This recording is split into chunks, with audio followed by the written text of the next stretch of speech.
5월 첫째 주일 어린이 주일 우리에게 허락하시는 하나님의 말씀 제가 선포하겠습니다. 마가복음 9장 5절부터 8절 그리고 17절과 18절 말씀을 제가 읽어 올리겠습니다. 베드로가 예수께 고하되 랍비여 우리가 여기 있는 것이 좋사오니 우리가 초막 셋을 짓되 하나는 주를 위하여 하나는 모세를 위하여 하나는 엘리야를 위하여 하사이다 하니 이는 그들이 몹시 무서워하므로 그가 무슨 말을 할지 알지 못함이더라. 마침 구름이 와서 그들을 덮으며 구름 속에서 소리가 나되 이는 내 사랑하는 아들이니 너희는 그의 말을 들으라 하는지라. 문득 둘러보니 아무도 보이지 아니하고 오직 예수와 자기들 뿐이었더라. 무리 중에 하나가 대답하되 선생님, 말 못하게 귀신 들린 내 아들을 선생님께 데려왔나이다. 귀신이 어디서든지 그를 잡으면 거꾸러져 거품을 흘리며 이를 갈며 그리고 팔이 해지는지라. 내가 선생님의 제자들에게 내쫓아달라 하였으나 그들이 능히 하지 못하더이다. 아멘.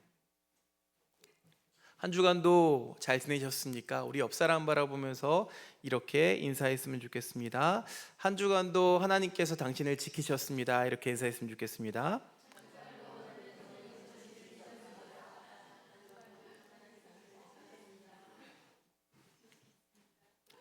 한 주 우리가 이 예배당에서 잠깐 벗어나서 산 위에서 또 다른 공간에서 예배 드리고 왔더니 이게 참 어색하기도 하고 아무튼 한 주 빠진 게 좀 다른 느낌을 주는 것 같습니다. 우리가 지난주 정교인 수련회를 함께 나눴고 함께 은혜의 시간을 통과했죠. 우리 박강림 목사님 모셔가지고 그 말씀을 통해서 좀 굳어진 우리의 영혼이 좀 깨어지고 또 우리끼리만 만족하는 이 종교적인 울타리를 넘어서 세상으로 흘러가는 교회가 되어야 한다라는 이 뼈아픈 도전들도 함께 가슴에 새겼습니다. 어제도 주말이었고 또 이 연휴가 좀 길잖아요. 그러다 보니까 외부로 나가는 차의 행렬이 굉장히 많더라고요. 또 주말마다 보면은 차에 짐을 가득 싣고 이게 캠핑 떠나시는 분들 많으시죠. 또 캠핑이 좀 쇠퇴화됐다고는 하지만 경치 좋은 곳에 막 텐트를 치고 저녁엔 또 맛있는 고기를 굽고 밤에는 이렇게 모닥불 피워놓고 불멍하다 보면 정말 저절로 이런 얘기가 나옵니다. 여기가 좋사오니 라는 말이 저절로 나옵니다. 산 아래에 서 있던 피곤한 현실이 싹 잊혀지죠. 그런데요, 캠핑 좀 해보신 분들은 잘 아실 겁니다. 조경인 집사님, 캠핑의 하이라이트이자 가장 큰 위기는 언제 찾아오나요? 맞아요. 다음날 아침에 이렇게 촉촉하다는 표현은 좀 맞지 않아요. 눅눅하게 이슬 맺힌 텐트를 막 낑낑대면서 걷어서 트렁크에 막 다 쑤셔 놓고 또 돌아오면서 운전대를 잡는데 차가 막혀요, 안 막혀요? 차도 막히죠. 내일은 또 출근해야 되죠. 그렇게 현실의 고속도로를 진입할 때에 그때 현타가 옵니다. 근데 여러분, 우리가 캠핑을 하는 이유가 뭘까요? 왜 할까요? 거기서 평생 살려고 하는 게 아니죠. 텐트는요, 치열한 일상으로 다시 돌아갈 힘을 얻기 위해서 잠시 쉼을 누리는 임시 처소입니다. 그런데 오늘 말씀에서, 이 마가복음 9장 말씀에서 베드로가 치명적인 착각을 해요. 이 베드로가 일상으로 돌아가기 위해서 잠시 거쳐야 할 이 은혜의 텐트를 아예 영원히 눌러살 부동산으로 만들려고 했다는 겁니다. 여러분, 우리도 이 수련회라는 거룩한 텐트 안에서 참 행복했습니다. 그런데 주님이 이 그 텐트를 이제 그만 걷고 막히는 고속도로 같은 이 피곤한 산 아래의 일상으로 우리를 부르시는 거예요. 철학자 한병도 교수님이 오늘날의 사회를 이렇게 진단하셨습니다. 진통사회라고 불렀어요. 진통사회.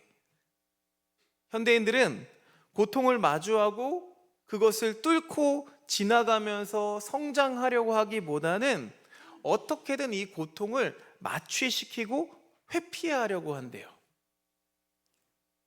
그래서 이 진통사회에서 이 종교라는 게 가장 강력한 진통제로 소비가 된다고 합니다. 세상이 너무나 험난하니까 주일 하루만큼은 이 교회라는 안전한 공간에 숨어 들어와서 내가 위로받고 힐링하고 우리끼리 이렇게 거룩한 교제하면서 머물고 싶어 한다는 거예요.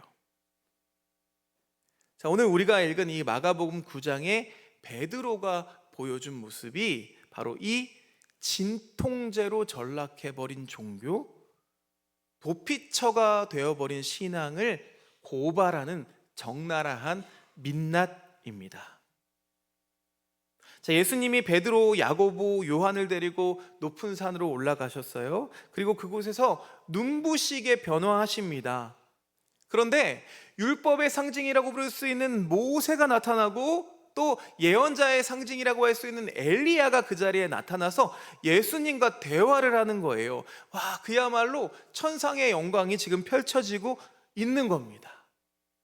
자, 이 압도적인 황홀경 앞에서 베드로가 이성을 잃고 말았다는 겁니다. 그러면서 이렇게 말하죠. 5절 말씀 세번역 성경으로 함께 읽어보겠습니다. 시작. 라삐님, 우리가 여기 있는 것이 좋겠습니다.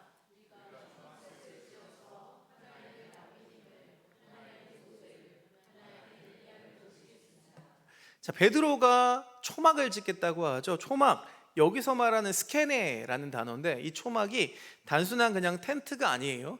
이스라엘 백성들이 광야에서 하나님의 임재를 모으셨던 성막을 뜻하는 단어입니다. 그래서 베드로가 이렇게 제안하는 걸 보면 언뜻 보면 굉장히 신앙적인 것 같죠.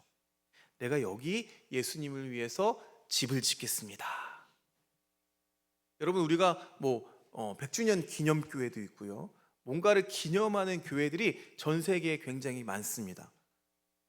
그런 교회를 짓는 거 왜 나쁜 일이죠? 이게 무슨 나쁜 일이에요? 그런데 이 고백에 진짜 의도가 숨겨져 있었어요. 그 의도가 전반부에 있습니다. 뭐라고 하나요? 라삐님, 우리가 여기에 있는 것이 좋겠습니다. 뒤는요, 이 앞에 있는 솔직한 마음을 가리기 위한 의도입니다. 베드로의 속마음이 바로 이것이었어요. 주님, 저 산 아래 그 골치 아픈 세상, 병자들이 들끓고 가난한 자들이 득실거리는 저 피곤한 현실에 우리가 굳이 다시 내려갈 필요가 있겠습니까? 여기가 이렇게 은혜롭고 이렇게 거룩한데 우리 그냥 여기에 텐트 치고 여기에 성전 짓고 그냥 여기서 삽시다. 나의 지금 거룩한 감정, 이 홀리한 감정을 절대 제가 깨트리고 싶지 않아요. 여러분, 베드로가 이렇게 산 위에 텐트를 짓고 싶어 했던 이 2000년 전의 욕망, 이 욕망이 옛날 이야기가 아닙니다. 그것이 오늘날 매주 주일 예배를 드리는 우리들의 깊숙한 영혼 속에 따리를 들고 있는 아주 세련되고 교묘한 종교적 도피처를 향한 본능입니다. 속된 말로 썬데이 크리스천이라고 말하죠. 이 텐트를 짓고자 하는 이 욕망을 우리가 조금 더 정직하게 들여다보겠습니다. 첫 번째, 이 교회라는 안전한 영적인 방공호, 그러니까 무균실이죠. 거기에 숨고 싶어하는 욕망이 우리에게 있다는 거예요. 왜요? 산 아래의 현실은 피곤하거든요.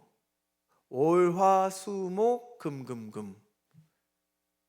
한 주 동안 직장 상사의 눈치를 봐야 되고, 선생님 눈치 봐야 되고, 부모님 눈치 봐야 되고, 거래처에 고개를 숙여야 되고, 자꾸 성적은 오르지 않고 통장의 잔고는 줄어들고, 이 늘 신경을 곤두세우고 우리가 살아갑니다.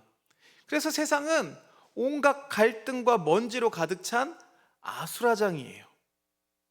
그래서 우리는 주일이 되면 이 교회라는 산 위에 올라가서 텐트를 칩니다. 왜요? 이 텐트 안은 할렐루야, 아멘, 이런 우리의 언어가 통하는 세상이기 때문이죠. 나를 평가하거나 깎아내리는 상사도 없습니다. 은혜의 찬양 소리가 이 세상의 모든 소음은 다 덮어주는 것 같아요. 베드로가 예수님께 여기 초막을 짓겠습니다 라고 말했지만 진짜 속마음은 뭐라고요? 예수님, 저 지긋지긋하고 상처받는 산 아래의 현실로 다시는 출근하고 싶지 않습니다. 이런 영적인 방공호, 묵인실 같은 이 예배당 문 걸어 잠그고 그냥 우리끼리만 천국처럼 살게 해 주십시오 라는 처절한 도피처에 대한 갈망이었습니다. 자, 둘째, 어떤 민낯이 있습니까? 또 십자가를 지기보다는 은혜를 소비하려고 하는 종교적 호캉스의 욕망이 우리에게 다 있다는 거예요. 텐트를 짓는다는 건 유목민들에게는 그곳에 잠시 정착하겠다는 뜻이에요. 예수님이 산에 오르시는 이유는 이 십자가라는 사명을 준비하기 위해서였죠.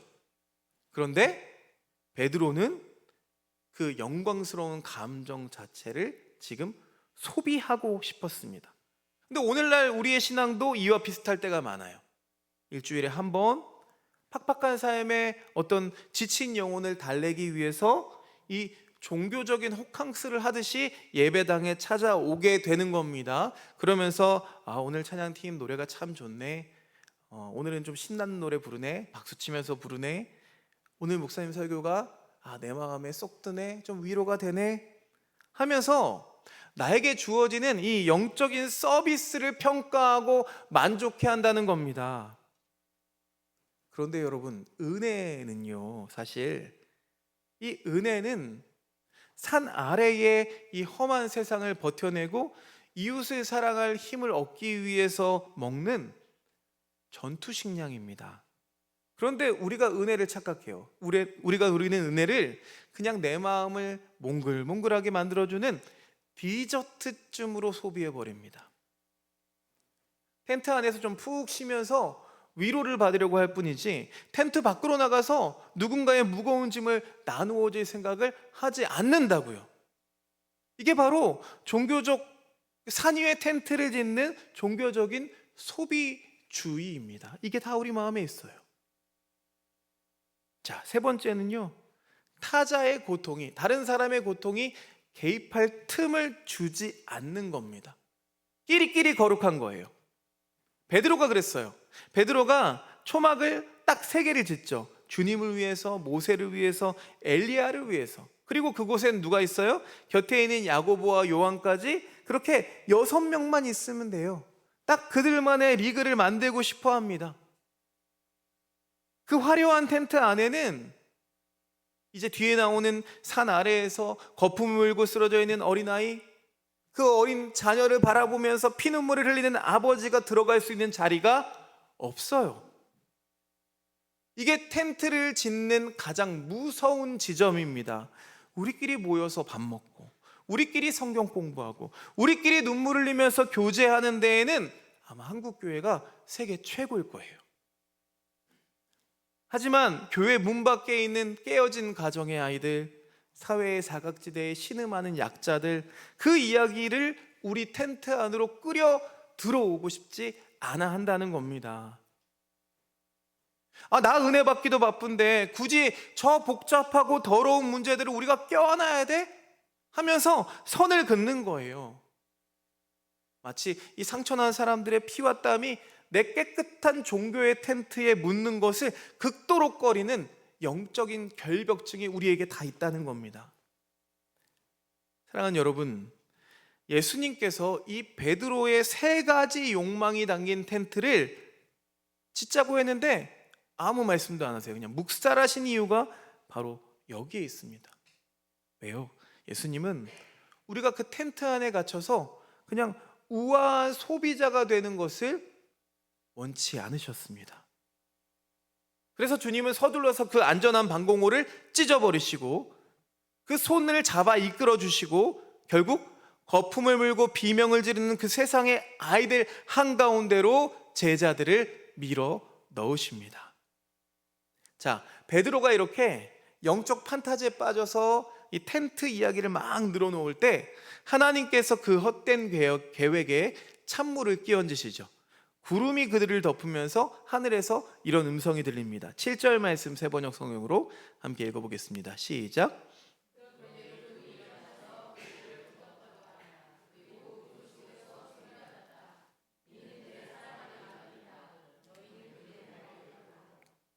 여러분, 성경에서 구름이라고 하면 하나님의 임재를 상징합니다.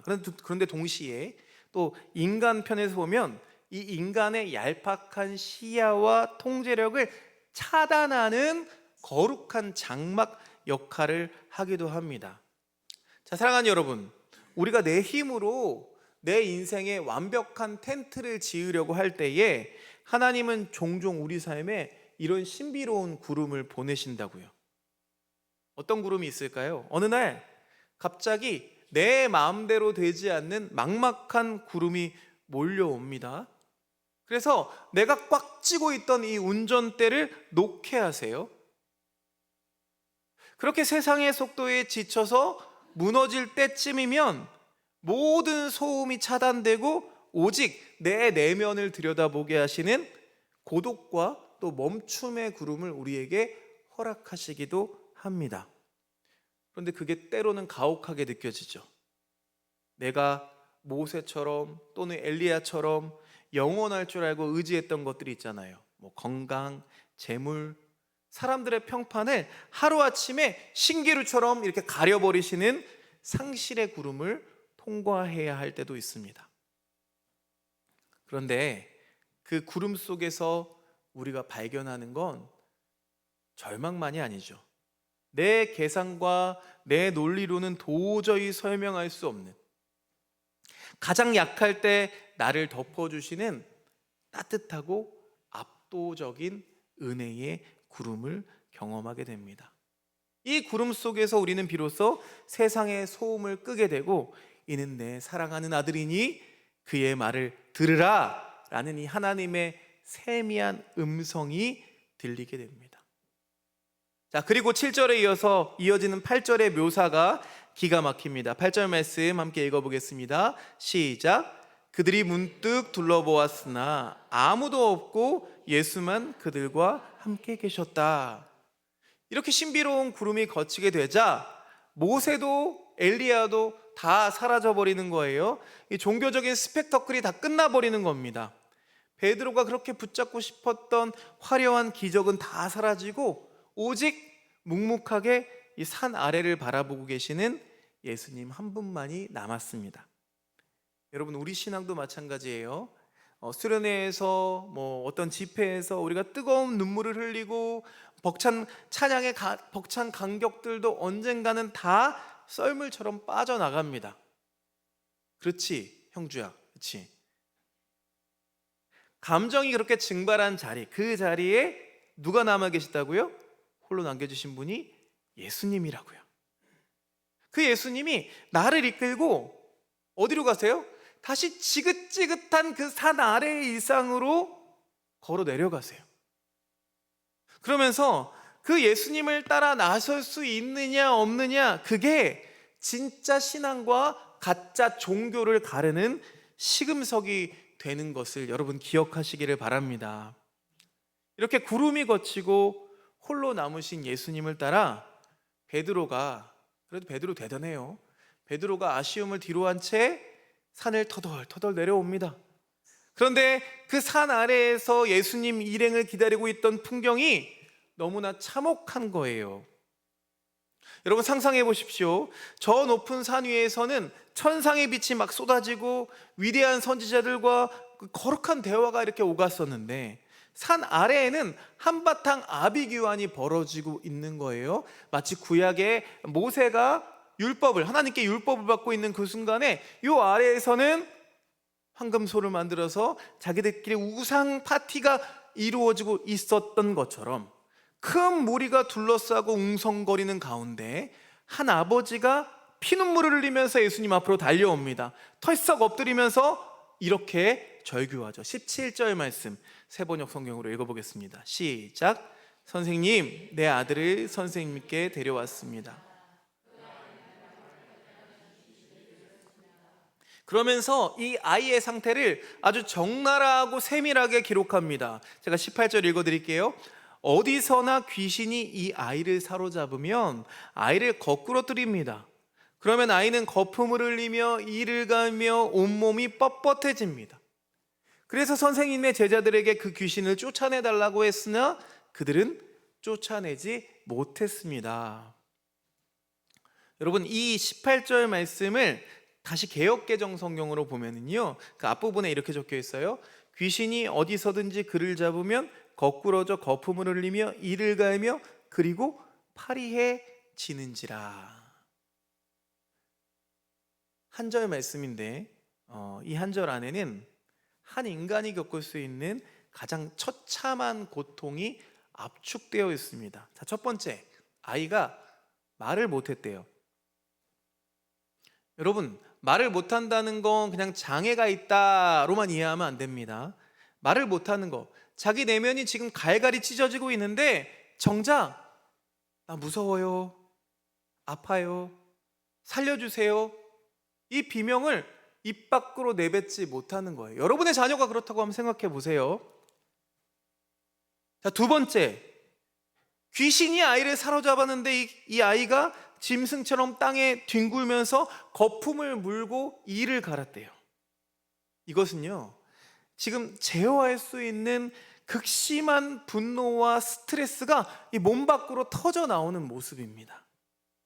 그리고 이어서 가장 가슴 아픈 단어가 등장하죠. 아이가 점점 파리해지는지라. 교회에 식물이 잘 안 자라서 식물들 바라보시면서 안타까워하시는 분들이 있죠. 이 파리해진다라는 뜻이요, 식물의 수분이 다 빠져나가서 바싹 말라서 비틀어진 상태를 뜻합니다. 즉, 이 아이의 눈에 이 생명의 빛이 꺼져가고 영혼의 진액이 깡그리 메말라가고 있다는 뜻이에요. 그런데 여러분, 이 참혹한 현장에서 우리를 더 절망하게 만드는 건 바로 다음 아버지의 고발입니다. 18절 하반절 말씀 다시 한번 읽어볼까요? 시작. 그래서 선생님의 제자들에게 그 귀신을 쫓아내달라고 했으나 그들은 쫓아내지 못했습니다. 산 위에 올라간 제자는 몇 명이었죠? 3명이었습니다. 나머지 9명이 산 아래 기다리고 있었어요. 3명이 황홀경에 빠져서 막 텐트 지을 궁리를 하고 있을 때 산 아래 남겨진 9명의 제자는 그럼 뭘 하고 있었을까요? 14절 말씀에 기록되어 있습니다. 14절 읽어보겠습니다. 시작. 그들이 다른 제자들에게 와서 보니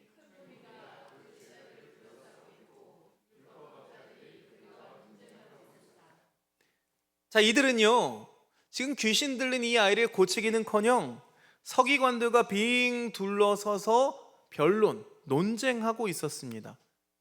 신학적인 교리가 이게 맞네, 틀리네, 왜 기적이 일어나네, 안 일어나네 하면서 쓸데없는 말싸움만 하고 있었다는 거예요. 지금 자기들 눈앞에서 한 아이의 생명이 바싹 말라서 비틀어져 가고 있는데 이 교회를 상징한다는 제자들은 철저하게 무능했다는 겁니다. 어른들이라고 하는 그 제자들이 산 위에서 여기가 좋사오니 하면서 자기들만의 영적 힐링에 취해서 텐트를 짓고 있을 때 장막 그 산 아래에 있는 어린아이는 악한 영에 짓눌려서 땅을 뒹굴며 거품을 물면서 죽어가고 있었다는 겁니다. 어린이 주일을 맞는 오늘, 어른이라고 말하는 우리가 통렬하게 가슴을 쳐야 할 지점이 바로 여기입니다. 여러분, 이 아이의 모습이 바로 오늘날 세상 한복판에 내던져진 우리 아이들의 자화상이 아니겠습니까? 문화비평가 닐 포스트먼이 사라지는 어린이, 예전 책은 어린이의 실종이었는데 지금 현대사회가 어떻게 아이들의 영혼을 말살하고 있는지를 아주 예전부터 경고했습니다. 그런데 우리 아이들의 처한 현실을 보세요. 여러분, 이 시대의 우상이라고 할 수 있는 무한 경쟁, 남들보다 뒤처지면 끝장난다는 두려움, SNS를 통해서 끊임없이 비교당하고 폭력을 보고, 이것이 오늘날 우리 아이들의 영혼을 사로잡고 있는 말 못하게 하는 귀신입니다. 학원 뺑뺑이 속에서, 성적이라는 잣대 아래서 우리 아이들이 아빠 나 힘들어요, 엄마 나 힘들어요, 이걸 말하지 못한다고요. 자꾸 불안해서 거품을 물고 경쟁하면서 이를 갈고 우울증과 무기력 속에서 그 영혼이 파리하게 말라가고 있습니다. 우리 어른들이 폭렬하게 가슴을 쳐야 할 지점이 바로 여기 아니겠습니까? 우리가 주일마다 예배당이라는 이 산 위에 와서 은혜 받았다고 눈물을 흘리면서도 정작 이 예배당 밖 학교와 학원에서 거품을 물고 쓰러져가는 우리 아이들의 고통 앞에서는 철저하게 무능했다는 겁니다.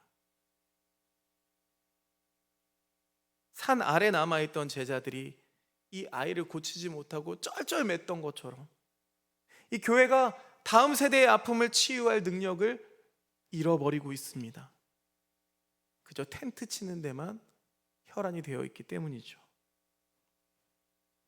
사랑하는 여러분, 산 위의 은혜는 산 아래의 고통을 껴안기 위해 존재하는 겁니다. 예수님이 그 영광스러운 변화산에 계속 머물지 않으시고 굳이 서둘러 내려오신 이유는 산 아래에서 자신을 애타게 기다리고 있는 이 이름 모를 한 아이의 고통스러운 비명을 들으셨기 때문입니다. 사랑하는 여러분, 진짜 교회는 은혜를 소비하는 곳이 되면 안 됩니다. 은혜를 장전하여서 세상의 아픈 곳으로 흘러가는 곳이 되어야 할 줄로 믿습니다. 바라기는 우리들의 교회가 더 이상 우리끼리 천국에 머무는 걸 우리는 부끄러워해야 합니다. 마가복음 9장, 이 9장 말씀 36절과 37절 말씀이 보통 우리 어린이 주일 때 많이 인용되는 말씀 구절입니다. 그런데 이 말씀 구절의 배경을 지금 제가 쭉 설명드린 거예요. 다시 한번 이 37절, 38절 말씀을 다시 한번 새로운 마음으로 우리 함께 읽어보겠습니다. 시작. 어린이 하나를 데려다가 그들 가운데 세우신 다음에 그를 껴안아 주시고 그들에게 말씀하셨다.